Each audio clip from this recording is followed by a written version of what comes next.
మనం గత 11 రోజులుగా ఈ కార్యక్రమాన్ని నిర్వహించుకుంటున్నాము.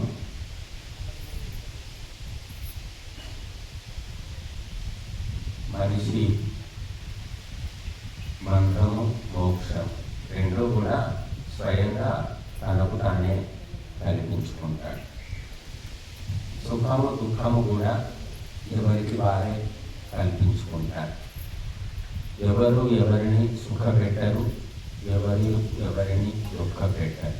ఇవన్నీ సొంతంగా తనకు తాను మనిషి చేసుకునే కార్యాలే స్వయంకృతం అంటారు. కనుక ఒకరికి సుఖము కలిగించింది, మరొకరికి దుఃఖం కలిగిస్తున్నది. ఒకరికి దుఃఖం కలిగించింది, ఇంకొకరికి సుఖం కలిగిస్తుంది. కనుక ఇది అందరికీ సుఖాన్ని కలిగిస్తుందని కేవలము భగవంతుని విషయంలో చెప్పగలుగుతాం.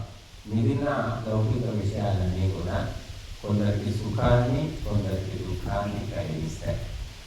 కాబట్టి వీటన్నిటికీ మూలము మనిషి జ్ఞానము, అవగాహన, సంస్కారం.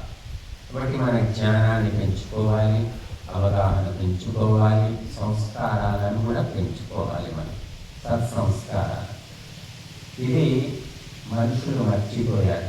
కేవలము పుట్టిందే తినడానికి, సంపాదించుకోవడానికి అనే స్థితికి వెళ్ళిపోయి గంటకు మించి లేదనుకుంటున్నారు. కాబట్టి చనిపోయే వరకు అదే పనిలో ఉంటున్నారు. వాళ్ళు అవసరం ఉన్నా లేకపోయినా సరే తినడం, అవసరం ఉన్నా లేకపోయినా సంపాదించడం, ఇదే పని. దీనికి ఏ పని చక్కగా, ఎందుకంటే వేరేది నేర్చుకోలేదు, తెలుసుకోలేదు, వినలేదు. కాబట్టి ఇది అలవాటు చేశారు. కాబట్టి చిన్నప్పటి నుంచి తల్లిదండ్రులు ఇదే నేర్పుతున్నారు. చదువుకో చదువుకో చదువు, ఎందుకు చదువుకో, సంపాదించాలి. సంపాదన కోసమే చదువుకోవాలి, తెలివి కోసం చదువుకొని ఏ తల్లిదండ్రి చెప్పడం లేదు. కాబట్టి వాడి సంపాదనకి ఇచ్చి తల్లిదండ్రులు ఎక్కించి వాడిని హాస్టల్లో మారేసి అక్కడి నుంచి అమెరికా పంపించేసి ఇక ఆ రకంగా వాడొక మృగంలాగా తయారు చేస్తున్నారు. కాబట్టి అక్కడ కూర్చోండి అమ్మా, ఇక్కడ కూర్చోండి. ఇక్కడ నిన్న సాయంత్రం గడిపెట్టింది ముగ్గేసి